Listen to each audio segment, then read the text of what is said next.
বিসমিল্লাহির রহমানির রহিম। ইসলামী সমাজ কল্যাণ পরিষদ চট্টগ্রাম কর্তৃক আয়োজিত 5 দিনব্যাপী ঐতিহাসিক তাফসিরুল কুরআন মাহফিলের দ্বিতীয় দিন। এখন মহাগ্রন্থ আল কোরআন থেকে তাফসির করছেন বিশ্ববরেণ্য মুফাসসির ও জাতীয় সংসদ সদস্য আল্লামা দিলওয়ার হোসাইন সাঈদী। শব্দধারণ মাহসিন সাউন্ড সিস্টেম। ক্যাসেটটি প্রযোজনায় সিএইচপি, পরিবেশনায় স্পন্দন অডিও ভিজুয়াল সেন্টার, ঢাকা। তাফসির মাহফিল 2003 দ্বিতীয় দিনের দ্বিতীয় খণ্ড। ছেলে বলে খড়ে জাত দে, আর মেয়ে বলে খড়ে জাত দে, আর ছেলে বলে যে কমে যাও। মানে একজন আর একজনের ভাষার সাথে মিল নাই। কথা ঠিক কিনা বলেন? ভাষার সাথে মিল নাই, রুচির সাথে মিল নাই। একজনে টক পছন্দ করে আর একজনে টক সহ্য করতে পারে না, আর একজনে শুটকি খায় আর একজনে শুটকি পছন্দ করে না। কাজী রুচি আর অভ্যাস ইত্যাদি দিয়ে সারাদিন স্বামী স্ত্রীর মধ্যে ঝগড়া হওয়া স্বাভাবিক ছিল, ঠিক না? আল্লাহ পাক বলেন, সেখানে আমি এই স্বামী স্ত্রী যখন হয়ে যায় তখন দুজনের মধ্যে আমি ভালোবাসার সৃষ্টি করে দেই। আর সে ভালোবাসা এমন পর্যায়ে চলে যায়, স্ত্রী তার স্বামীর জন্য জীবন দিতে চায়, স্বামী তার স্ত্রীর জন্য জীবনের সবকিছু উজাড় করে দিতে চায়। ওয়াজআলা বাইনাকুম মাওয়াদ্দা, এরপরে সৃষ্টি করি রাহমা। ওই ভালোবাসা ছিল যৌবন কেন্দ্রিক, বিশেষ এক উদ্দেশ্যকে সামনে রেখে। কিন্তু যখন যৌবনে ভাটি লাগলো তখন ওই উদ্দেশ্য আর থাকলো না। তখন আল্লাহ পাক বলেন, এই সময় তো দুজনের মধ্যে রাগারাগি, খেসাখেসি ইত্যাদি হয়, স্বাভাবিক ছিল, কিন্তু তা হইল না। আমি রহমত দিলাম, করুণা দিলাম। এখন বুড়ি বুড়ারে ছাড়ে বাঁচে না, আর বুড়াও বুড়ির ছাড়া বাঁচে না। তাও আমরা সুবহানাল্লাহ কব না? এইসব কথা শুনিয়া সুবহানাল্লাহ যদি বলানো লাগে কইয়া কইয়া, তাহলে তো বড় সমস্যার কথা। শুনলেন কি আর বুঝলেন না কি? প্রিয় ভাই সব, আমি বুঝতে পারছি আপনারা বলেন ঠিকই, তবে শুনতে শুনতে মোহমুগ্ধ হয়ে বলার সময় পান না। জি, আলহামদুলিল্লাহ বলি, আলহামদুলিল্লাহ। তো আল্লাহ রাব্বুল আলামিন পরস্পরের মধ্যেই ভালোবাসা সৃষ্টি করলেন। এটি আল্লাহ পাকের আয়াত। এটা আল্লাহ পাকের কি বলুন? আয়াত মানে কি? নিদর্শন। এরপরে রাব্বুল আলামিন বলেন, ওয়াজআলনা নাওমাকুম সুবাতা, আর আমি তোমাদের জন্য ঘুমকে করেছি শান্তির বাহন। মানুষের অঙ্গ প্রত্যঙ্গ প্রত্যেকটির কাজ ভিন্ন, প্রকৃতিও ভিন্ন।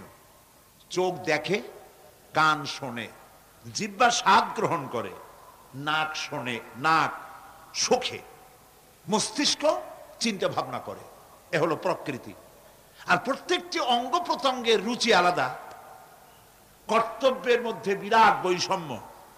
যেমন চোখ রঙিন এবং সুন্দর জিনিস দেখতে ভালোবাসে, ঠিক কিনা বলেন? ঠিক কিনা? একটা খারাপ জিনিসের দিক চোখ পড়লেই মানুষ তাড়াতাড়ি চোখ ফিরায় নেয়, ঠিক না? চোখ সুন্দর এবং রঙিন জিনিস দেখতে ভালোবাসে। কান সুমধুর সুর শুনতে ভালোবাসে, উৎসাহ বোধ করে। আর হাত নরম এবং মসৃণ জিনিসে স্পর্শ করতে উৎসাহ বোধ করে। নাক আতরের গন্ধ শুঁকতে ভালো লাগে। আর মন নতুন নতুন রঙিন ভাবনা ভাবতে চেষ্টা করে। বাড়ি বানাবো, বিল্ডিং বানাবো, ইন্ডাস্ট্রি করব, ছেলে বিয়ে দেবো, মেয়ে বিয়ে দেবো অমুক জায়গায় বিরাট লোকের কাছে। ভাবতে ভাবতে ভাবের সাগরে হারিয়ে যায়। আর ভাবনার ভিতরে খেয়ালে যদি কেউ পোলাও পাকায়, বাস্তবে তা হোক আর না হোক, খেয়ালে মনে মনে যদি কেউ পোলাও পাকায়, তাহলে ঘিয়ের দাম যাই হোক না কেন তাতে কিছু আসে যায় না, ঠিক কিনা? মানুষ রঙিন রঙিন ভাবনা ভাবতে খুব মজা পায়। তাহলে আমি কি বুঝাইতে চাইলাম? চোখের কাজ, নাকের কাজ, মুখের কাজ, কানের কাজ, মনের কাজ, প্রত্যেকটি অঙ্গ প্রত্যঙ্গের ভিন্ন ভিন্ন কাজ আছে, ভিন্ন ভিন্ন রুচি আছে। কিন্তু একটি ব্যাপারে হাত, পা, চোখ, নাক, মস্তিষ্ক সব এক ব্যাপারে তারা ঐক্যমত পোষণ করেছে। এ ব্যাপারে কোনো ইখতিলাফ তাদের মধ্যে নাই, সেটা হলো ঘুম। সেটার নাম কি? ঘুম। ঘুমাইতে চায়, শরীরের সমস্ত অঙ্গ প্রত্যঙ্গ ঘুমের কোলে নিবেদিত হয়ে যেতে চায়। ঘুম না আসলে হাত আর চলে না, মাথায় আর ভাবতে ইচ্ছা করে না, পাও আর চলতে চায় না, হার্টবিট বেড়ে যায়, আর ঘুমালে পরে সব শান্ত হয়ে যায়। সুবহানাল্লাহ কব না? আল্লাহ রাব্বুল আলামিন বলেন, এই নিদ্রাকে, এই ঘুমকে আমি তোমাদের জন্য শান্তির বাহন বানিয়ে দিয়েছি। আলাম ইয়ারাউ আন্না জাআলনাল লাইলা লিয়াসকুনু ফীহি ওয়ান নাহারা মুবসিরান ইন্না ফী যালিকা লাআয়াতিন লিকাওমি ইউমিনুন। তারা কি আল্লাহ পাকের এই কুদরতের কথা চিন্তা করে না, যে আমি রাতের আধার দিয়ে ধরনীর বুক ছেয়ে দেই, দিনের উজ্জ্বলতা, কোলাহল, গাড়ির আওয়াজ, ভ্যাঁ ভোঁ আওয়াজ হচ্ছে, কলকারখানা আওয়াজ হচ্ছে, সূর্যের বিরাট তাপ, ঘুম আসে না। সারাদিন কাজ করার পর শরীরের আরাম দেওয়ার জন্যে রাতের একটি কালো চাদর পৃথিবীর উপরে আমি বিছায় দেই।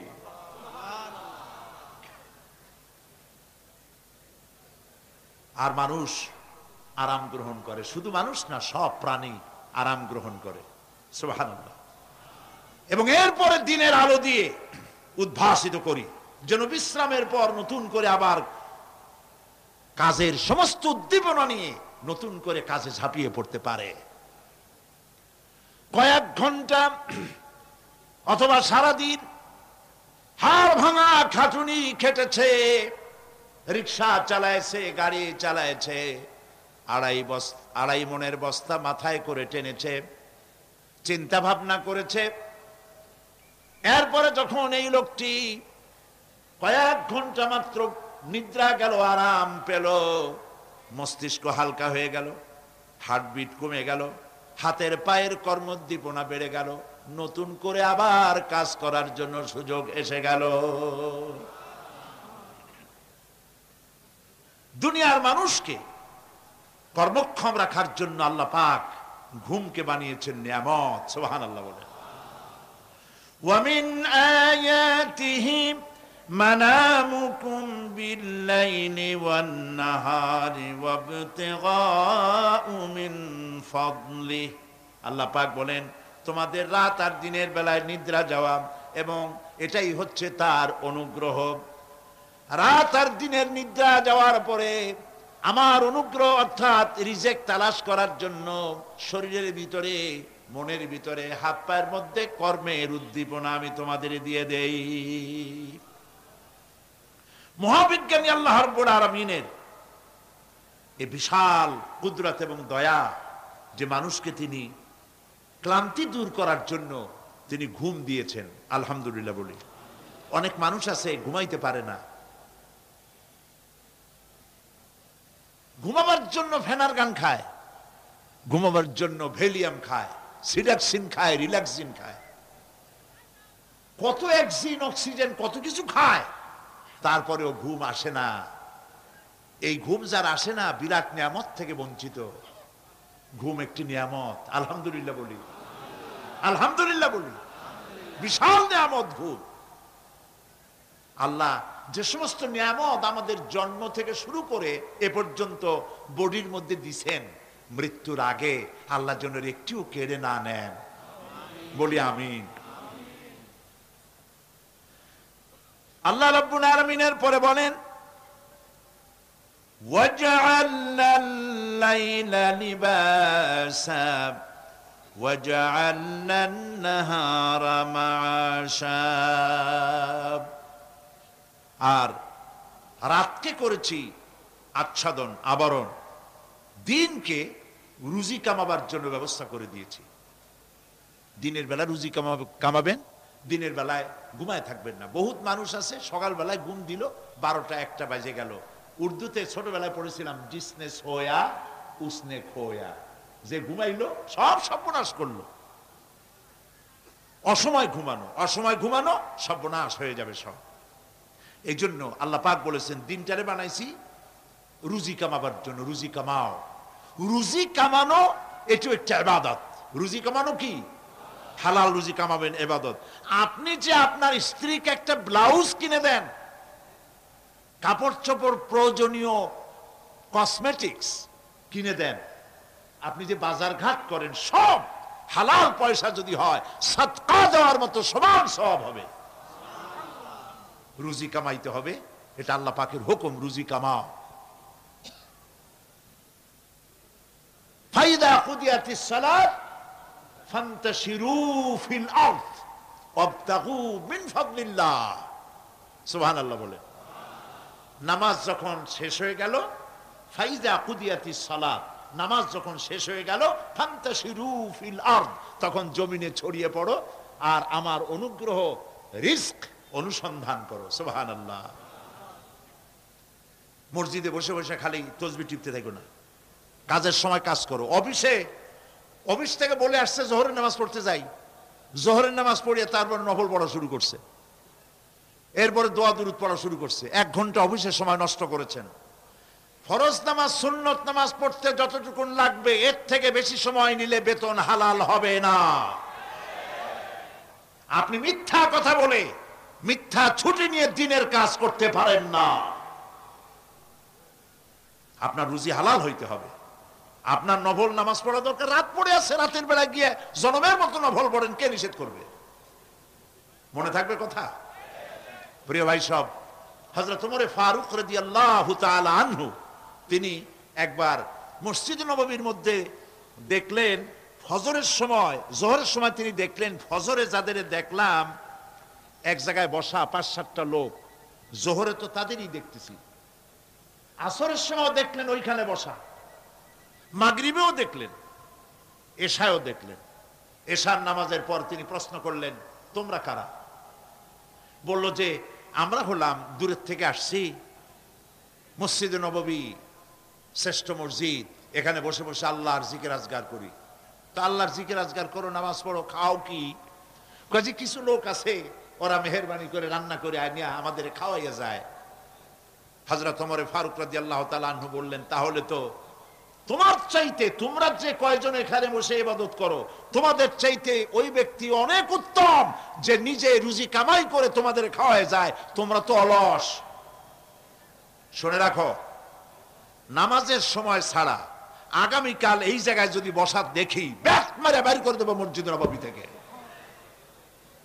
ইসলাম কাজের প্রতি উদ্দীপনা দিয়েছে, ইসলাম কাজের ট্রেনিং দিয়েছে। সুবহানাল্লাহ বলে। কাজ করো আর খাও, বসে বসে বাপের বোঝা হইও না। আমাদের দেশে বহু পোলাপান আছে, বাপের হোটেলে খায় আর মসজিদে গিয়া ঘুমায়, খুব সহজ কাজ। কেন এরকম করো বাবাজি? কয় চাকরি পাই না। আচ্ছা চাকরি পাও না, চাকরি তো আমাদের দেশে এক সোনার হরিণ, অথর্ব মন্ত্রীর অথর্ব ভাগ্না চাকরি হয়ে যায়, কিন্তু ফার্স্ট ক্লাস ফার্স্ট হয়েছে এমএতে, চাকরি হয় না। এটা দেশের কপাল, এটা দেশের দুর্ভাগ্য। কিন্তু চাকরি পাও নাই বলে বাপের ঘাড়ের বোঝা হয়ে থাকবা। বউতে তোমার ঘুম দেখা বউ একা একা কানবে, আল্লাহ কোন উল্লুকের সাথে বিয়ে হইল আমার, সারাদিন ঘুমায়। প্রিয় ভাই সব, চাকরি পান নাই তো অসুবিধা কি? আপনি বাসের ড্রাইভার হন, আপনি সিনেমাদাম বেচেন, আপনি জমিন চাষ করেন, জমিন চাষ করা লজ্জা। এই পৃথিবীর প্রথম মানুষ আদম আলাইহিস সালাম জমিন চাষ করেছেন, ইদ্রিস আলাইহিস সালাম দর্জিগিরি করেছেন, দাউদ আলাইহিস সালাম কর্মকার হয়ে লোহা দিয়ে অস্ত্র তৈরি করেছেন, নবী করিম সাল্লাল্লাহু আলাইহি ওয়াসাল্লাম ব্যবসা করেছেন। কাজী বেকার যুবকদেরকে বলতে চাই, বাপ আর শ্বশুরের বোঝা হয়ে থাকার মতো লজ্জার জিনিস আর কিছুই নাই।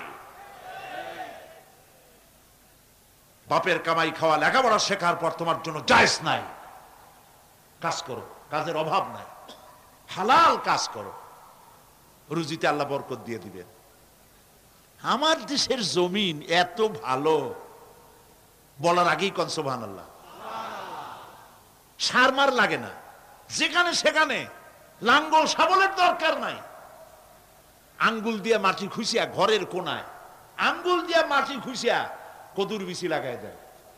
3 দিন পরে 2 পাতা, 6 দিন পর লতা, 10 দিন পর ফুল, 2 সপ্তাহের মাথায় কদু। সুবহানাল্লাহ। এই আল্লাহর দেওয়া এত সুন্দর কদু খাইয়া কয় সাদের লাউ বানাইলো বই রেখে, তো একটু আলহামদুলিল্লাহ কইল না। জমিন উর্বর। জার্মান থেকে এক কৃষি বিশেষজ্ঞ এসছিলেন বাংলাদেশে, শুনেছিলেন এটা নাকি সোনার বাংলা।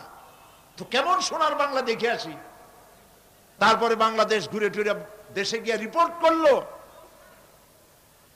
যে দেশটা সত্যিই ভালো, কোনো সন্দেহ নাই, কিন্তু চাষ হয় 3টা গরু দিয়া, সামনের 2টাও গরু, পিছনেরটাও গরু। রাগ করতেছেন না তো? মন্তব্য আমার না, মন্তব্য বিদেশিদের। গরু বলল কেন পিছনটারে? এই জন্য বলেছে এমন সোনার মাটি, মানে মাটি এত ভালো, জমিন এত ফার্টাইল, এত উর্বর, যের থেকে সায়েন্টিফিক প্রসেসে তারা কৃষি উৎপাদন করতে পারে না। কারণ সব মূর্খ লোকেরাই চাষাবাদ করে, আর শিক্ষিত লোকেরা বসে থাকে কবে একটা শেয়ার পাবে, আর কলমের গুতা দিয়া গভর্নমেন্টের টাকা চুরি করবে। প্রিয় ভাই সব, পিঠের উপরে পিস্তল ঠেকাইয়া চাঁদাবাজি করা যেমন গুন্ডামি, ফাইল আটকায় রেখে টাকা আদায় করা অফিসারদের জন্য তার থেকেও মাস্তানি। এই মাস্তানি থেকে শিক্ষিত লোকদেরকে বাঁচতে হবে। ভিক্ষুক 2 রকম, শিক্ষিত ভিক্ষুক, অশিক্ষিত ভিক্ষুক। অশিক্ষিত ভিক্ষুকরা হাত পাও নাই, ল্যাংরা লুলা, আল্লাহর হস্তে একটা টাকা দেন, সারাদিন খাই নেই, এই হলো অশিক্ষিত ভিক্ষুক। আর শিক্ষিত ভিক্ষুকরা টাই, স্যুট, প্যান্ট, সেন্ট স্প্রে করে তারপরে গভর্নমেন্টের শ্বশুরের চেয়ারে গিয়ে বসে চাইয়ে টাকা নেয়। এই কাজটা যদি করে নিতে হয় 50,000 টাকা দিবা, 1 কোটি টাকা দিবা। ভিক্ষুকের চাইতে কলঙ্ক, মানুষ নামের অজঙ্ক, পশুর চাইতে নিকৃষ্ট যারা সরকারের চেয়ারে বসে জনগণের টাকা এভাবে চাইয়ে নেয়, ঘুষ নেয়। নাউজুবিল্লাহ বলো। এটা ঘুষের টাকা নয়, জাহান্নামের আগুন। শান্তি পাইবে না। বেতন পাও 10,000 টাকা, কামাই করো 1 লাখ টাকা বা 50,000 টাকা, বরকত নাই, অশান্তি। ঘরের মধ্যে বউতে কথা শোনে না, বেচারা সরকারি অফিসে বসে বহুত কাম টাম করিয়া কষ্ট করে বাড়ি ফিরছে, বউর একটু আদর নেবে, ভাত বাড়ি টাড়ি খাওয়াবে, সে গুড়ে বালি দেখে বউ ভ্যানিটি ব্যাগ হাতে নিয়ে বাস ফটফট করিয়া হাই হিল পাই দিয়ে বাড়ি চলে যাচ্ছে। কই যাও? আমার মিটিং আছে ক্লাবে। ছেলে একটা উল্লুকের মতো চুল, ভাল্লুকের মতো নখ, সোনার চেন গলায়। আরে বেটা তুই কই যাস? কয় আমার গার্লফ্রেন্ডের কাছে যাই। ওইটা মামলায়, এটা মকদ্দমায়, বউ বাইরে, কোনোটার সাথে শান্তি নেই। একটা কয় আমার পেট ব্যথা, আর একটা কয় মাথার যন্ত্রণা, আর একটা কয় আমি মরব। শান্তি আছে? শান্তি নাই। কেন শান্তি নাই বলবো, সেটা বলবো। শান্তি এই জন্য নাই, ঘুষের টাকা মানুষে আনন্দ করে দেয় না, বড় কষ্টের সাথে দেয়। আমার কাজটা আপনি করে দিবেন, এই জন্যই তো আমি গভর্নমেন্ট আপনাকে বেতন দিয়ে ওখানে বসাইছেন। আপনার একটা গাড়ি দিয়েছে গভর্নমেন্ট, দেয় নাই? একটা গাড়ি দিয়েছে, একটা বাড়ি দিয়েছে, পিএস দিয়েছে, এপিএস দিয়েছে, কম্পিউটার দিয়েছে, বডিগার্ড দিয়েছে, আর সান কি? এরপরেও টাকা, এই টাকার কোনো শেষ নাই। মানুষের কাছে যখন টাকা চায়, কাজ আদায়ের জন্য লোকটি বাধ্য হয়, টাকা দিয়ে যাওয়ার সময় বলে আল্লাহ, এই উল্লুক এতগুলি টাকা আমার কাছ থেকে নিল, ওরে কলেরা দাও, ওর বউরে বসন্ত দাও, ওর বাচ্চাগুলিরে কলেরা দিয়া বসন্ত দিয়া ফিসা দিয়ে যাও। আল্লাহর গজব আর লানতে যত টাকা কামাই করেন না কেন, শান্তি পাবেন না।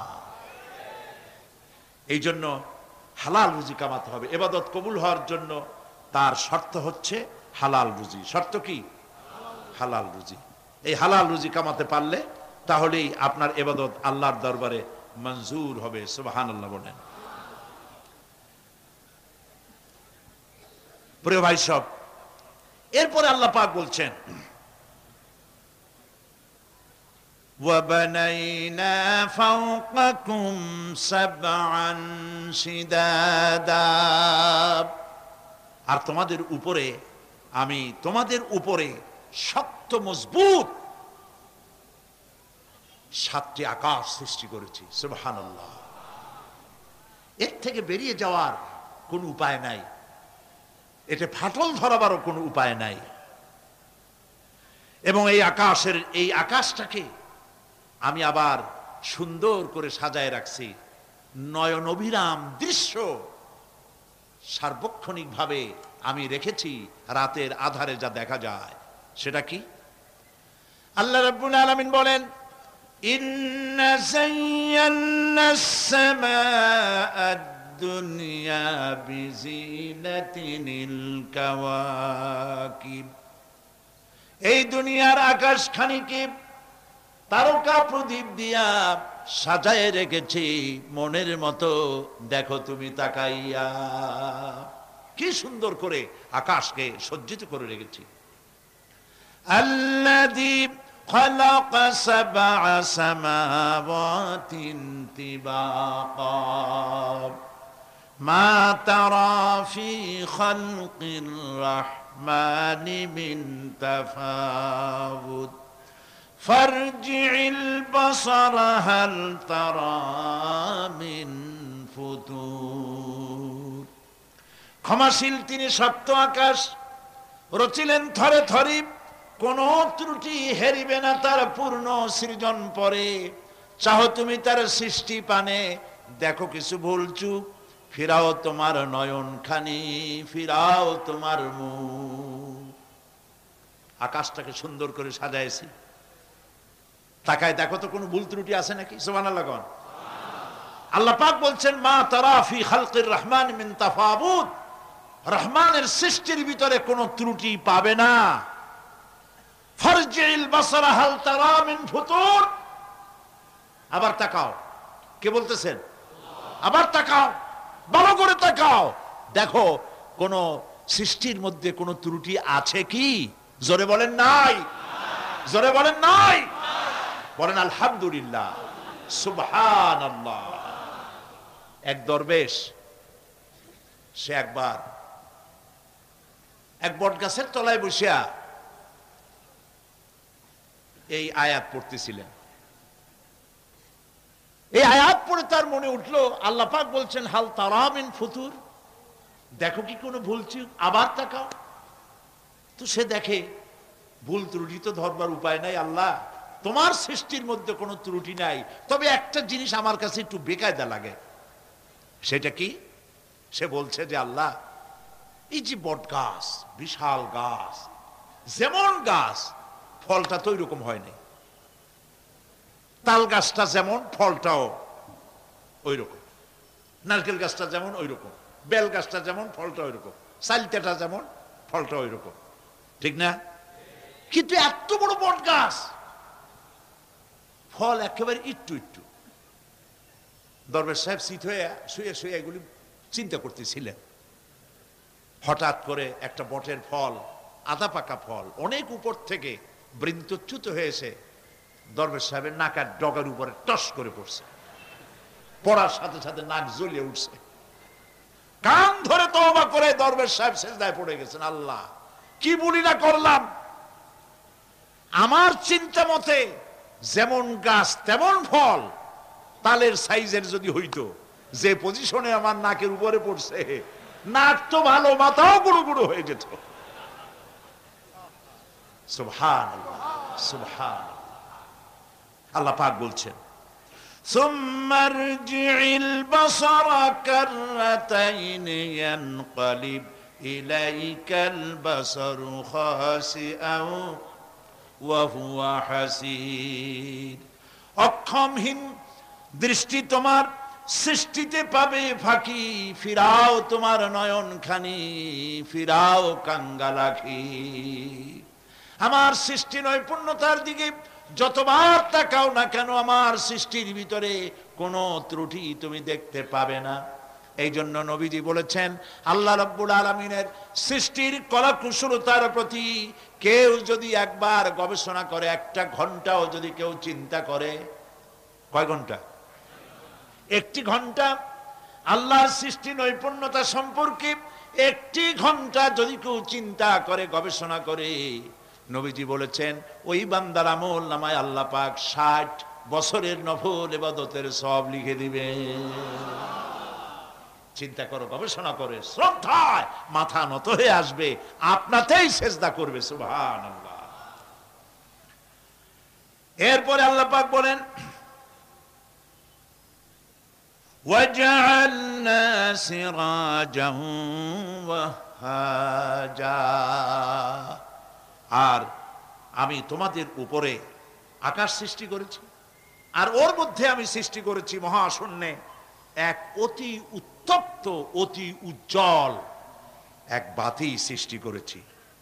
সিরাজ শব্দের অর্থ হলো সূর্য, ওয়াহাজ এ শব্দের অর্থ হচ্ছে একই সাথে অতি উত্তপ্ত, অতি উজ্জ্বল।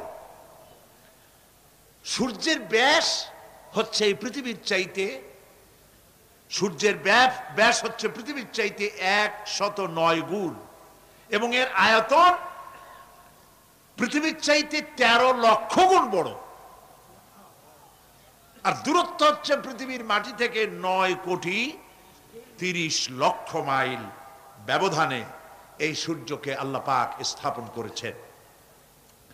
এই সূর্যের মধ্যে যেমন রয়েছে তাপ, আবার তেমন রয়েছে আলট্রা ভায়োলেট রে।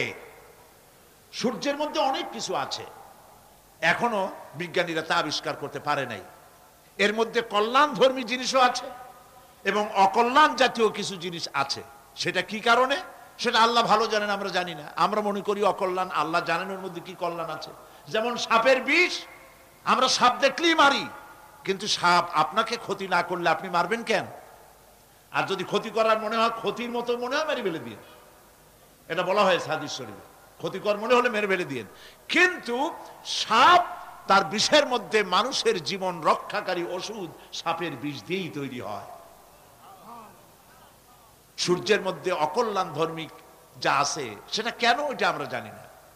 এখন অকল্যাণ ধর্মী যে জিনিসটাকে বিজ্ঞানীরা মনে করেন, সেটার নাম হলো আলট্রা ভায়োলেট রে, অতি বেগুনি রশ্মি।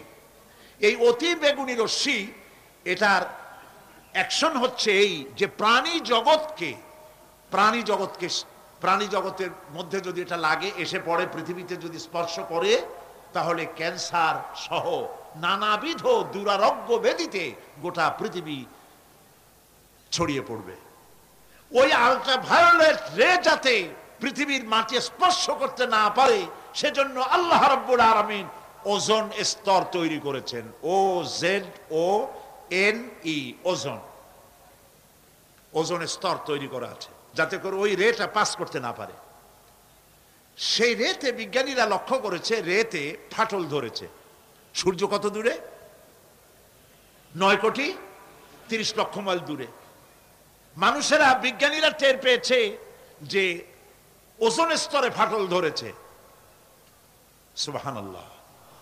আল্লাহ পাক বলছেন ওয়ামা উতীতুম মিনাল ইলমি ইল্লা কালিলা, তোমাদেরকে খুব সামান্যতম জ্ঞান আমি দান করেছি।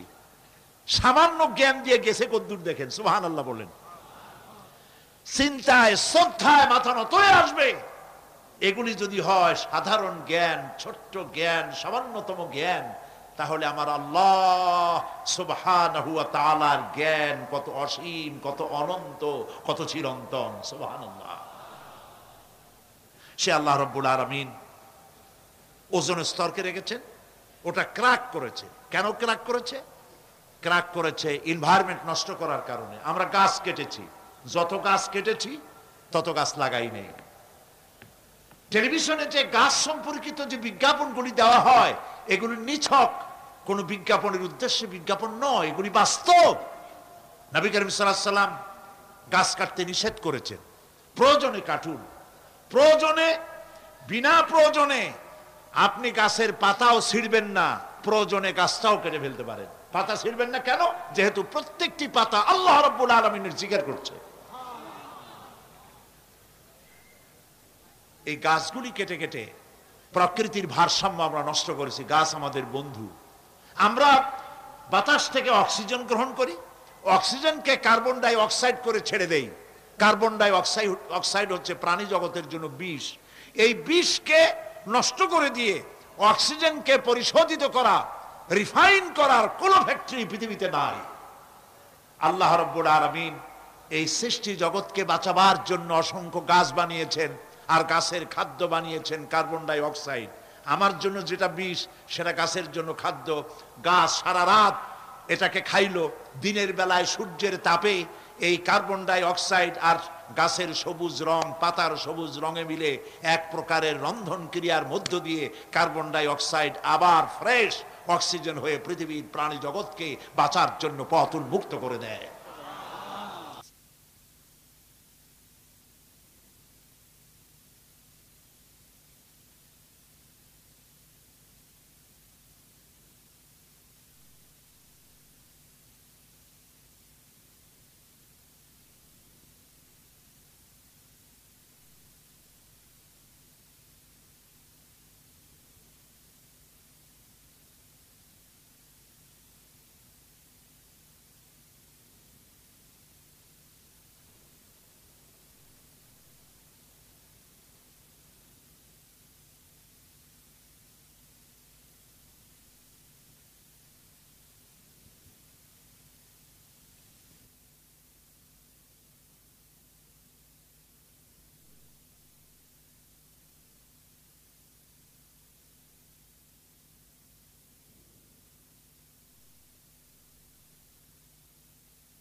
সূর্যের তাপ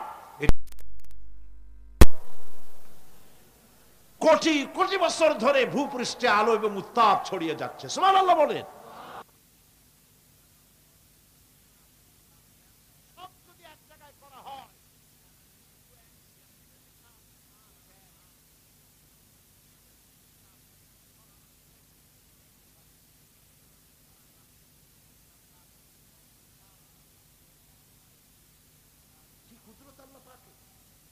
চৈত্র বৈশাখ মাসে আল্লাহ পাক সূর্যের তাপ, এত তাপ দেন মাথার ঘাম পায়ে পড়তে থাকে। লোকেরা বলে কাঁঠাল পাকা করো, তাল পাকা করো।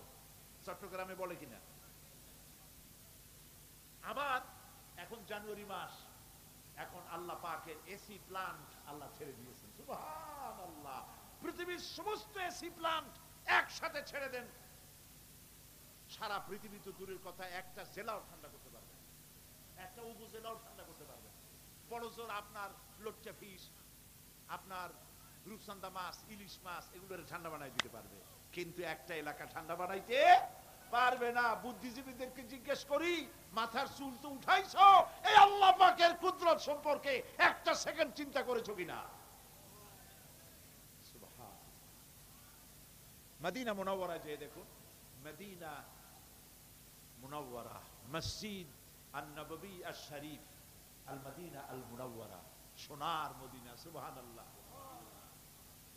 আমি মদিনায় গিয়া এবারও বলছি, আল্লাহ যদি ফাহাদের মাফ করতে চান, মসজিদে নববী এবং মসজিদে হারামের যে এক্সটেনশন এবং হাজীদের জন্য যে উপকার করেছেন, আল্লাহ যদি মাফ করতে চান, এটা বড় আকারের একটা ওসিলা হয়ে যেতে পারে। এক সময় গরমে কষ্টে অস্থির হয়ে যেতাম মসজিদে নববীতে, এখন মসজিদে নববীতে ঢুকলে মনে হয় জান্নাতের মধ্যে। আর জান্নাত তো চিন্তা করা যায় না, কোনো চোখ নাই যা দেখছে, কোনো কল্পনা নাই, যা মন নাই যা কল্পনা করছে, এটার সাথে তুলনাই হবে না। তবে মনে হয় যেন জান্নাতের মধ্যে ঢুকে গেছি। প্রত্যেকটি খামের গোড়া থেকে ঠান্ডা বাতাস উঠতেছে, প্রত্যেকটি পিলারের গোড়া থেকে। মসজিদে নববী থেকে 3 কিলোমিটার দূরে এসি প্লান্ট, পৃথিবীর সব থেকে বড় এসি প্লান্ট হচ্ছে মদিনা মুনাওয়ারায় এসি প্লান্ট, যেটা দিয়ে মসজিদে নববী, যেখানে 8 লক্ষ মানুষ একসাথে নামাজ পড়তে পারে, ঠান্ডা উঠতেছে। সুবহানাল্লাহ। ভাইদের বলি, হজ যারা করছেন, পয়সা করি আছে, হজ করেছেন, ভালো করেছেন, মাঝে মধ্যে সময় পেলে রমজান মাসে যায়। মানুষেরা আমাদের দেশের হলিডে করতে কপাল পোড়ারা সিঙ্গাপুর যায়, ব্যবসা করতে যান, আমার আপত্তি নেই, আমেরিকা যান, সিঙ্গাপুরে যান, ব্যাংকক যান, হংকং যান, থাইল্যান্ড যান, ধ্যান বললে সেখানে যান, কিন্তু হলিডে করার জন্য এইসব জায়গায় না গিয়া পয়সাগুলি জমাইয়া রমজান মাসে যাইয়েন মদিনা মুনাওয়ারায়, আর আল্লাহর ঘর মসজিদে হারাম। সুবহানাল্লাহ। কোরআন নাজিল কেমনে হয়েছে তা তো দেখি নাই। ইমাম যখন তারাবির মধ্যে তেলাওয়াত করেন, মনে হয় যেন আকাশ থেকে এখনো কোরআন নাজিল হচ্ছে। সুবহানাল্লাহ। কি তেলাওয়াত! যেমন শেখ আব্দুর রহমান আস-সুদাইস, তেমন সাউদ আশ-শুরাইব, তেমন শেখ আব্দুর রহমান আল হুজাইফি। এবার লাইলাতুল কদরে আল্লাহ পাকের মেহেরবানি, প্রতি বছর আমার একটা যাওয়ার, রমজানে একটা সুযোগ হয়, আল্লাহ করে দেয়। বাইতুল শরফের মরহুম হযরত পীর সাহেব হযরত মাওলানা শাহ আব্দুল জব্বার রাহমাতুল্লাহ আলাইহি, নওয়ারাল্লাহু মারকাদাহু ওয়া জাআলাল জান্নাতা মাসওয়াহু। কলিজা থেকে দোয়া আসে। বহুত পীর দেখছি জীবনে, বাইতুল শরফের পীরের মতো পীর দেখি নাই। মুরিদের টাকা নিয়ে শুধু পকেট ভরে নাই, মেয়ে লোকদের গায়ে হাত দিয়া ফু দেয় নাই, তাবিজের ব্যবসা করে নাই।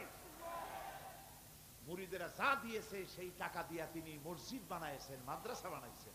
সুবহানাল্লাহ। নিজের বাড়িটা যেখানে তার স্ত্রী থাকেন,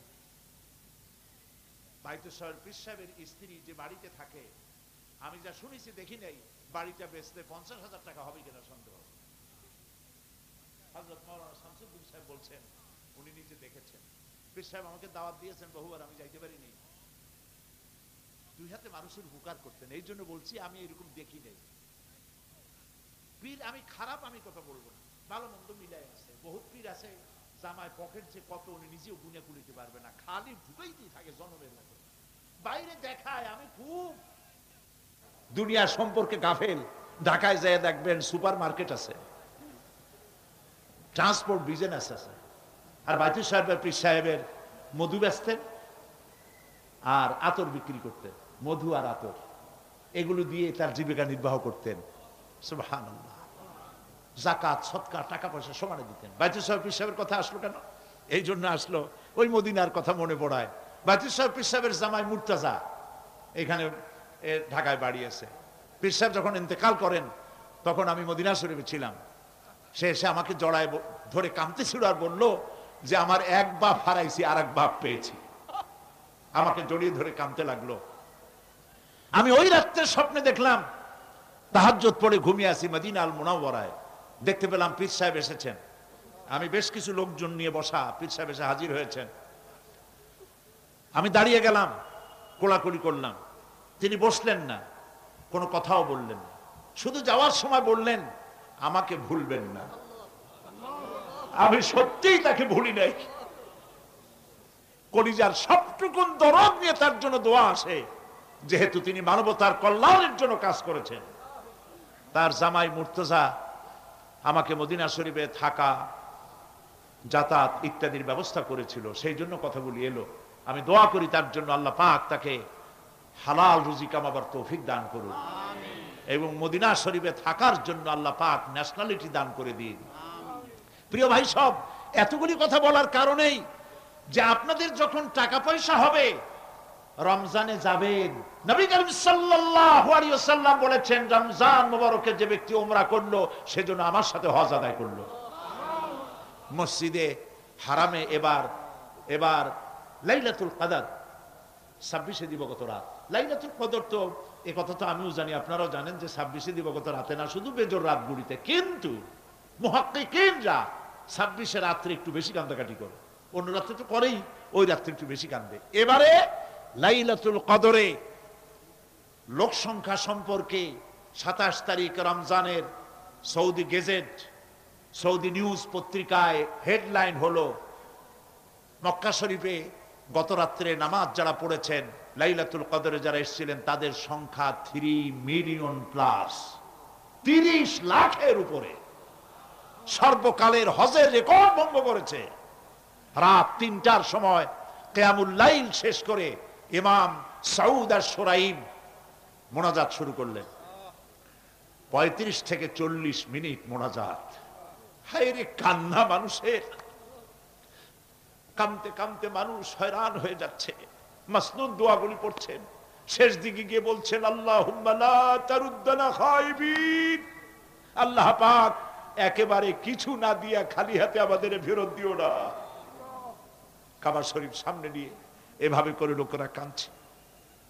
প্রিয় ভাই সব, সেজন্য বলি, আল্লাহ যদি সুযোগ দেন রমজান মুবারকে উমরা করবেন, আল্লাহ যেন তৌফিক দেন, বলেন আমিন। তো আল্লাহ তার কুদরত দিয়ে এই পৃথিবীকে ভরে রেখেছেন, নিয়ামত দিয়ে ভরে রেখেছেন। মুসলমানদের জন্য সবচাইতে বড় নিয়ামত কোরআন শরীফ নিয়ামত, কাবা শরীফ নিয়ামত, মসজিদ আন-নববী আশ-শরীফ আল মদিনা আল মুনাওয়ারা। সুবহানাল্লাহ, সবাই বলেন সুবহানাল্লাহ। প্রিয় ভাই সব, রাত বোধহয় বেশি হয়ে যাচ্ছে, তো আমি যে পর্যন্ত পড়েছি তাতে আর 2টি আয়াত বাকি আছে, শেষ করে দেই। রাগ করতেছেন না তো? সুবহানাল্লাহ, বলি আলহামদুলিল্লাহ। আর 2টি আয়াত আছে। আল্লাহ রাব্বুল আলামিন বলছেন, وأنزلنا من المعصرات ماء ثجاجا, আমি আকাশ থেকে তোমাদের জন্য অবিশ্রান্ত বিরাম ভাবে বৃষ্টি বর্ষণ করি। কেন? লিনুখরিজা বিহি হাব্বান ওয়া নাবাতা ওয়া জান্নাতিন আলফাফা।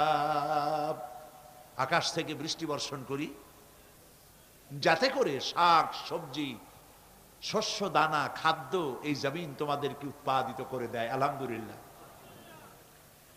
সেই জন্য আল্লাহ পাক বলছেন, দেখো আকাশ থেকে যে পানিটা নাজিল করলাম, বৃষ্টি দিলাম, এই বৃষ্টির পানি আনলাম কই থেকে?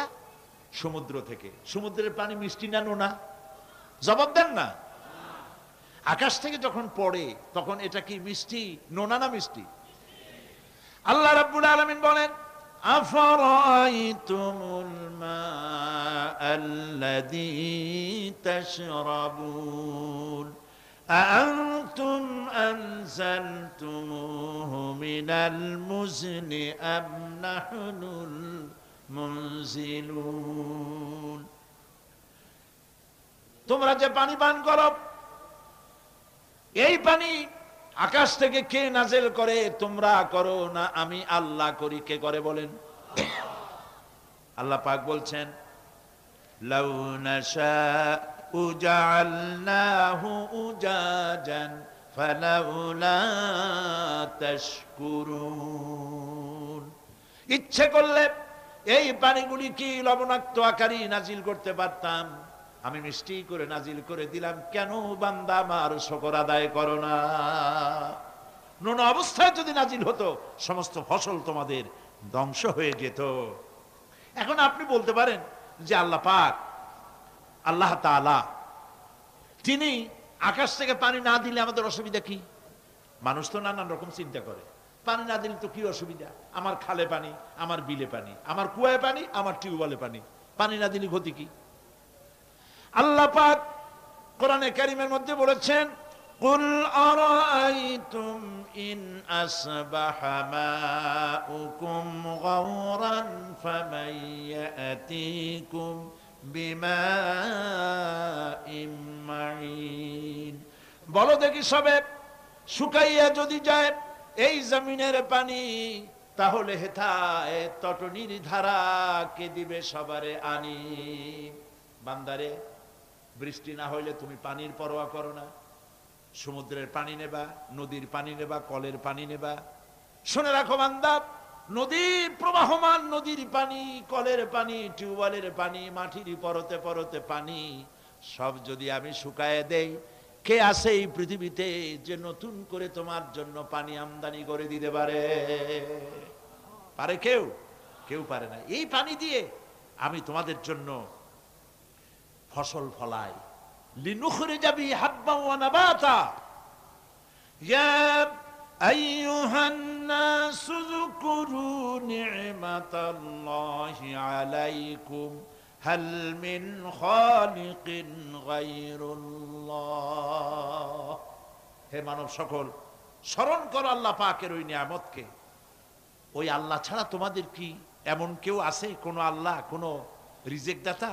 ইয়ারযুকুকুম মিনাস সামাই ওয়াল আরদ, যিনি আকাশ এবং জমিন থেকে তোমাদেরকে রিজিক দিতে পারেন। লা ইলাহা ইল্লা হুয়া, ওই আল্লাহ ছাড়া কেউ নাই। ফাআন্না তুফাকুন, যাও কই? কেন বিভ্রান্ত হও? আল্লাহ পাক আকাশ থেকে পানি দিলেন, জমিনের ফসল উৎপাদন করে দিলেন, আর এরপরে আল্লাহ পাক বলেন ওয়া জান্নাতিন আলফাফা, আর ঘন সন্নিবদ্ধ নিবিড় বাগান বানায় দিলাম। সুবহানাল্লাহ বলেন। এখানে আল্লাহ পাক কি কি বললেন? শাক, লক্ষ্য করুন, শাক, সবজি, খাদ্যশস্য, উদ্ভিদ, এগুলো দিলাম, আর সাথে সাথে ঘন নিবিড় বাগান বানাইলাম। নিবিড় বাগান দেখছেন? দেখেন নাই, বোঝেন নাই, তাই দেখেন নাই, তা নাহলে দেখছেন। কক্সবাজার যাওয়ার সময় দেখেন না, গাছের রাস্তার দুই ধারে কত গাছ, দেখছেন কিনা? রাঙ্গামাটি যাওয়ার সময়, বান্দরবনে যাওয়ার সময়, কার বাবা এই গাছগুলি লাগাইছে? কোন? কে লাগিয়েছে? আল্লাহ। চিল্লায় বলেন, কে লাগিয়েছে? পাহাড়ের গাছ কি আপনি লাগাইছেন? তো কথা কইতে পারলেন না কেন? কে লাগিয়েছে? আল্লাহ পাক। সুন্দরবন ফরেস্ট এরিয়া দেখছেন কোনদিন? না দেখলে যাইয়েন, দেখে এসেন। বিশাল এরিয়া, বঙ্গোপসাগরের কিনারা দিয়া খুলনা, সাতক্ষীরা, এই বিরাট অঞ্চল, বরিশাল, খুলনা, সাতক্ষীরা, পটুয়াখালী, বিরাট এরিয়া নিয়ে রয়েছে সুন্দরবন। শত শত মাইল। সুবহানাল্লাহ বলেন। বিশাল গাছ, গাছের এরিয়া। এই গাছগুলি কে লাগাইছে? জোরে বলেন, কে লাগাইছে? এই গাছগুলি নার্সিং করেন কে? একটা জিনিস দেখে আমি অবাক হয়ে গেছি, সেটা হলো এই, এখানে বহু রকমের গাছ আছে। সুন্দরী কাঠ, পশুরি, বাইন, গেওয়া, গোল, অনেক রকমের গাছ আছে। যেখানে সুন্দরী গাছ, সব সুন্দরী গাছ, যেখানে গেওয়া, যেখানে বাইন, যেখানে গোল, গোলপাতা, সব সেখানে সেইগুলাই। অথচ কেউ যে গাছগুলি লাগাই দিয়ে আসে নাই। আরেকটা অসুবিধা, আরেকটা জিনিস হচ্ছে, এই জোয়ারের সময় এই এলাকা ডুবে যায়, 1 হাত 1.5 হাত পানি হয় গাছের গোড়ায়। যে ফলগুলি পড়ছিল গাছ দিয়া, এই ফলগুলি ভাটির টানে চলে গেল, নিচে নেমে গেল, নদীতে নেমে গেল, আবার জোয়ারের টানে উঠে আসলো, পানিতে ভেসে ভেসে ফলগুলি ভারী হয়ে গেল। এক সময় ভাটির টানে আর গেল না, এই গাছগুলিকে সুন্দরী গাছের মধ্যেই সুন্দরী ফল, বাইনের মধ্যে বাইনের ফল কে সাজাইয়া এই সুন্দর বাগানগুলি বানাইলো? চিল্লায় বলো। ওয়া জান্নাতিন আলফাফা, ঘন নিবিড় সন্নিবদ্ধ বাগান আমি সৃষ্টি করেছি। সুবহানাল্লাহ বলে। এই গাছগুলি মানুষেরা জন্মের খাওয়া খায়। বন বিভাগে যারা দায়িত্বে থাকে মনে করে শ্বশুরের লাগানো গাছ, বাজানের লাগানো গাছ, সমানে কাঁচা চোরের মতো বিক্রি করে। এরা ডাকাত, এরা চোরের চাইতেও নিকৃষ্ট যারা গাছ চুরি করে। আল্লাহ পাক জানেন মানুষের খাসলাত। এই ফরেস্ট বিভাগে, বন বিভাগে যারা চাকরি করেন সব খারাপ আমি তা বলবো না, ভালো মন্দ মিলেই আছে।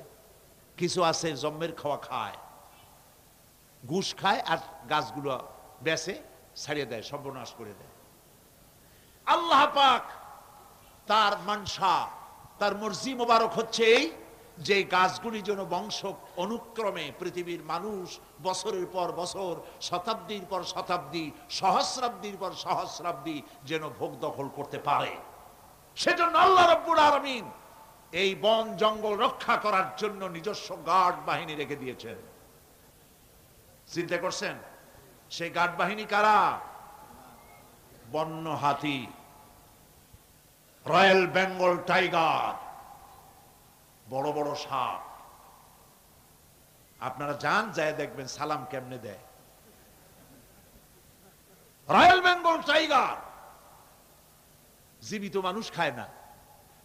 তার অর্থ কি? তার অর্থ হলো বাঘের মুখোমুখি মানুষ যখন হয় তখন বাঘের চেহারা দেখে মানুষের রুহু গলার কাছে এসে যায়।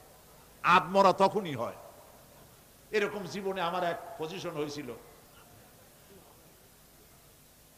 লন্ডনে আমাকে আমার ভক্তরা বলল যে সাফারি পার্ক আমাকে দেখাবে। তখন চলো সাফারি পার্ক কি? কয়ে সব জন্তু জানোয়ার ছাড়িয়ে দেওয়া, ওর মধ্যে দিয়ে গাড়ি নিয়ে যেতে হবে। তাই বললাম থাবা দিয়ে যদি গাড়ির গ্লাস গ্লাস ভাঙে? তা বললো যে ওখানে পুলিশ আছে, লোকজন আছে, হর্ন জোরে বাজাইতে হবে, নিয়ম আছে, তাহলে তারা আসবে এবং বন্দুকের মধ্যে রাবারের গুলি আছে, বিষ মাখানো, ওইটা মেরে দেবে। তারপরে জন্তুটা পড়ে যাবে, তার ঘুম আসবে, তখন বেঁচে যাবে। আমি দেখার লোভও সামলাইতে পারলাম না, আর ভয়তেও ঘামে গেলাম। আল্লাহ ভরসা করে গেলাম। বিশাল এরিয়া, আল্লাহ যে কত দেখাইছে গোলামের, সুবহানাল্লাহ। সারা জীবন সেজদায় পড়েও কুলাইতে পারবো না, কত আল্লাহ দেখাইছেন, সুবহানাল্লাহ। গেট দিয়ে ঢুকলাম, লোহার বিশাল গেট, বাঘ সিংহ সব ছাড়িয়ে দেওয়া জঙ্গলের মধ্যে। তা আমরা গেছিলাম একটা ভালো সময়, সকালবেলা। সেখানে সব গোস্ত, বড় বড় গোস্ত, এগুলো খাইতে দিছে। প্রাণীরা সব গোস্ত খাওয়ায় ব্যস্ত। সেখানে মানুষগুলা, আমরা কাফের বলি আর যাই বলি, তাদের নৈতিকতা আছে। আমার দেশের বাঘগুলারে তাদের জন্য বরাদ্দ হচ্ছে গোস্ত, কিন্তু চার পাইয়া জন্তুরে হাড্ডি খাওয়াইয়া দো পাইয়া পশুগুলিতে গোস্তগুলো খাইয়ে ফেলে। জানোয়ার পশুর চাইতে নিকৃষ্ট, ঠিক কিনা বলে? পশুর খাদ্য নিজে খায়। যাই দেখেন আমাদের দেশের চিড়িয়াখানাগুলির অবস্থা, বাঘ শুকায় গেছে, হরিণ শুকায় গেছে, সিংহ শুকায় গেছে। তার তো শুকাবার কথা না। পরে কে খাওয়ায় জঙ্গলে? কে খাওয়ায়? আল্লাহ পাক খাওয়ান, সুবহানাল্লাহ। এত বড় বড় গোস্তের টুকরা এক একটা বাঘে পেয়েছে। বাঘ একটারে নিয়ে গাছে উঠছে, আর একটা টানাটানি করতেছে, আর আমরা গাড়ি নিয়ে আসতে যাচ্ছি। এক বাঘ তার ওই গোস্ত ফালায় থুয়ে আমাদের দিকে আগায় আসতেছে। আমি বললাম আল্লাহ, যা ভয় করতেছিলাম আমি তখন, ওই যে বলেছি যে মরা মানুষ বাঘে খায় না, বাঘ দেখলি কলজে উড়ে যায়। আমার হার্ট বিট এত বাড়ছে, আর আল্লাহ আল্লাহ করতেছি, দোয়া দুরুদ শেষ হয়ে গেছে পড়তে পড়তে। বাঘটা একেবারে গাড়ির কাছাকাছি আসছে, ইন্না লিল্লাহ পড়তে পড়তে সরে গেলাম। আল্লাহর মেহেরবানি, বাঘটাও কি মনে করলো এই যে ছোট্ট আল্লাহর ছোট্ট গোলাম, অরে খাইয়া কি হবে, বোধহয় ছাড়িয়ে দিল আমার ওই মনে করে। তার যা শক্তি, গাড়ির গায়ে যদি থাপ্পড় মারতো আমার টয়োটা গাড়ি ছিটকে আর এক জায়গায় পড়ে যেত। আল্লাহ বাঁচাই দিলেন, সুবহানাল্লাহ। সিংহের মধ্যে দিয়ে গেলাম, সিংহরা সব খোলামেলা খাইতেছে। সুতরাং আল্লাহ রাব্বুল আলামিন এই বাঘ, সিংহ, বড় বড় সাপ জঙ্গলের মধ্যে যদি না রাখতেন গার্ড হিসাবে, তাহলে এই ফরেস্ট ডিপার্টমেন্টের দোপায়া জন্তুগুলি সমস্ত জঙ্গলকে উজাড় করে ফেলে দিত। আল্লাহ এদের হেদায়েত করুন, জোরে বলেন আমিন। এই গাছ কেমনে চুরি করে মরিয়া দেখো। এখন তো মন্ত্রী সেলুট মারে পুলিশে, মরিয়া দেখো ফেরেশতারা কি দিয়ে মারে। প্রিয় ভাই সব, আল্লাহ রাব্বুল আলামিন এই সব জিনিস পৃথিবীকে দিয়েছেন। আর এইগুলি বলার পরে আল্লাহ পাক বলছেন যে এই চোখে দেখা জিনিসগুলি বললাম। কে বলতেছেন? চোখে দেখা জিনিসগুলি দেখালাম, এগুলি দেখে চোখ হলো, চক্ষুকে উন্মিলিত করার জন্য এই সব দৃষ্টান্ত আমি চোখের সামনে রেখে দিলাম। এর দ্বারা বোঝো এত বড় বিশাল আকাশ, অত বড় সূর্য, এত সুন্দর চাঁদ, এই পাহাড়, ওই সমুদ্র, এই বনবনানী যিনি সৃষ্টি করেছেন, আমার মতো ছোট্ট মানুষ মৃত্যুর পরে তিনি আবার জিন্দা করতে जगह जी लगाने के लिए ये दुनिया नहीं है, जगह जी लगाने के लिए ये दुनिया नहीं है, ये इबरत की जा है तमाशा नहीं है। এই পৃথিবী খেল তামাশা করার জায়গা না, দেখো আর শেখো আল্লাহ পাকের অপূর্ব সৃষ্টি, নৈপুণ্যতা, কলা কুশলতা দেখো, আর সেজদা দিয়ে আল্লাহ রাব্বুল আলামিনের শুকরিয়া আদায় করো। সুবহানাল্লাহ। আমরা যদি তা করতে পারি, আল্লাহরে যদি বুঝতে পারি, আমাদের আমল আখলাক ভালো হয়ে যাবে। আমরা চুরি করে গাছ বেচবো না, ওজনে কম দেব না, খাদ্যে ভেজাল দেব না, ঘুষ খাবো না, সুদ খাবো না, প্রতারণা করব না, মিথ্যা কথা বলবো না। আমরা ভালো হয়ে যাব যদি এই একটি জিনিসকে বিশ্বাস করতে পারি যে আমার এই জীবন শেষ কথা নয়, আরেকটা জীবন আসবে, সেই জীবনে এই জীবনের সব হিসাব দিতে হবে। আরো অনেক কথা বাকি, আজ বলবো না, বলবো আগামীকাল ইনশাআল্লাহ। সবাই বলি ইনশাআল্লাহ। প্রিয় ভাই সব, বন্ধুদের দাওয়াত দিয়ে আনবেন। দিন কিন্তু একদিন সরে যাবে। আল্লাহর এই নিয়ামতপূর্ণ কথাগুলি দিয়ে আমাকে আর যারা শোনেন সকলকে আল্লাহ যেন হেদায়েতের রাস্তা করে দেন, আমরা বলি আমিন। এখন আজকে 3 জন পুরুষ, 1 জন মহিলা ইসলাম কবুল করবেন, আলহামদুলিল্লাহ বলেন। আচ্ছা ভাইরা, আপনারা যদি বসে থাকেন, আমি তো আপনাদেরকে কখনো জোর জবরদস্তি করি না, যার যা খুশি তা করেন, কিন্তু মাহফিলের মধ্য দিয়া হাঁটাহাঁটি করা আগে অনেকবার বলছি, এখন বলা ছাড়িয়ে দিছি। এগুলি আপনাদের বিবেকের উপরে ছাড়লাম। আপনি তো যাইতে পারবেনই, কেউ তো আপনার খুঁটির সাথে বাঁধিয়ে রাখবে না, আপনি দৌড়ান কেন? আর এরপরে আমরা মোনাজাত করব, এশার নামাজ আদায় করব, তারপরে বাড়ি যাব ইনশাআল্লাহ। বলেন ইনশাআল্লাহ। আর হাত দাও, 3 জন একসাথে কাছে আসো। লা ইলাহা ইল্লাল্লাহু মুহাম্মাদুর রাসূলুল্লাহ। আল্লাহ ছাড়া কোনো ইলাহ নাই, মাবুদ নাই। মুহাম্মদ সাল্লাল্লাহু আলাইহি ওয়াসাল্লাম আল্লাহর প্রেরিত রাসূল। আশহাদু আন লা ইলাহা ইল্লাল্লাহু ওয়াহদাহু লা শারীকা লাহু ওয়া আশহাদু আন্না মুহাম্মাদান আবদুহু ওয়া রাসূলুহু। আমি সাক্ষ্য দিচ্ছি আল্লাহ ছাড়া কোনো ইলাহ নাই, মাবুদ নাই, উপাস্য নাই। তিনি এক, তিনি একক, তার কোনো অংশীদার নাই। আমি আরো সাক্ষ্য দিচ্ছি মুহাম্মদ সাল্লাল্লাহু আলাইহি ওয়াসাল্লাম আল্লাহর বান্দা এবং তার প্রেরিত রাসূল। সবাইকে সালাম বলো, আসসালামু আলাইকুম। আপনারা জবাব দেন। এই 3 ভাই এখন মাসুম, বেগুনাহ। তাদের আমলনামায় যত গুনাহ ছিল এই মুহূর্তে হাদিস অনুযায়ী তাদের জিন্দেগীর সমস্ত গুনাহ খাতা আল্লাহ পাক মাফ করে দিয়েছেন, আলহামদুলিল্লাহ, সুবহানাল্লাহ। ইসলামে আসার জন্য স্বেচ্ছায় সজ্ঞানে ইসলামকে সর্বশ্রেষ্ঠ দিন হিসাবে গ্রহণ করার কারণে এই বিশাল মাহফিলের পক্ষ থেকে আমি তাদেরকে বুকে আলিঙ্গন করছি।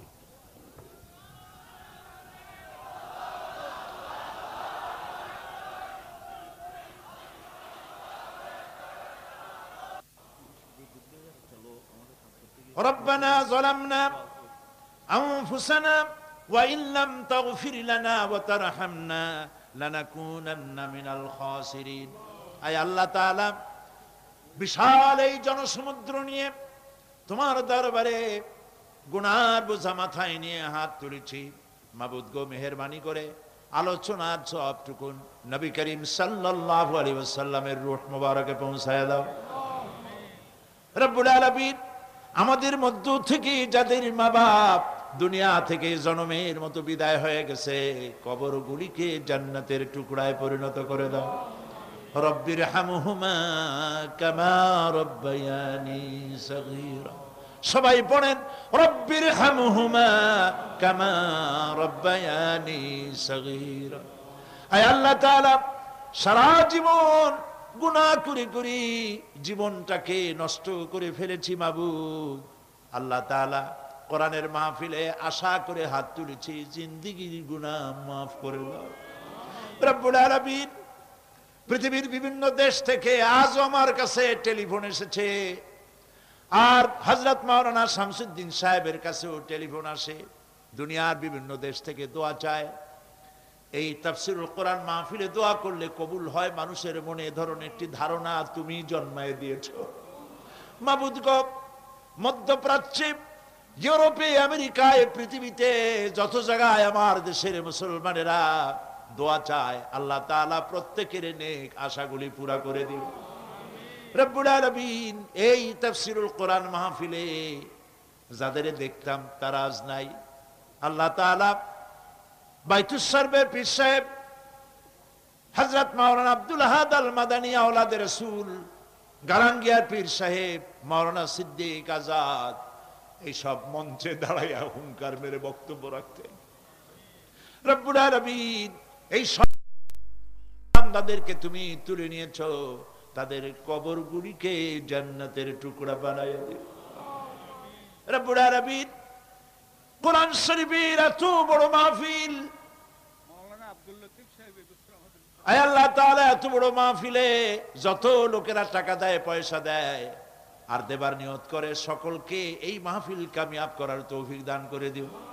রব্বুল আলামিন, আর এক বন্ধুর কথা মনে পড়ে গেল, আমাকে স্মরণ করিয়ে দিলেন তোমার বান্দা, আমাদের আর এক বন্ধু, আর এক ভাই হযরত মাওলানা আব্দুল লতিফ সাহেব।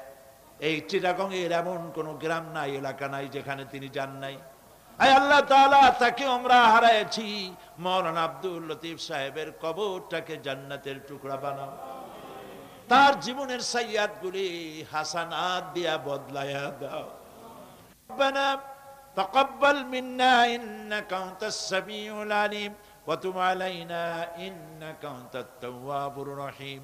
সুবহান রাব্বিকা রাব্বিল ইজ্জাতি আম্মা ইয়াসিফুন ওয়া সালামুন আলাল মুরসালিন আলহামদুলিল্লাহি রাব্বিল আলামিন। ওয়াজআল আখিরা কালামিনা ইনদাল মাউতি লা ইলাহা ইল্লাল্লাহু মুহাম্মাদুর রাসূলুল্লাহ। আসসালামু আলাইকুম।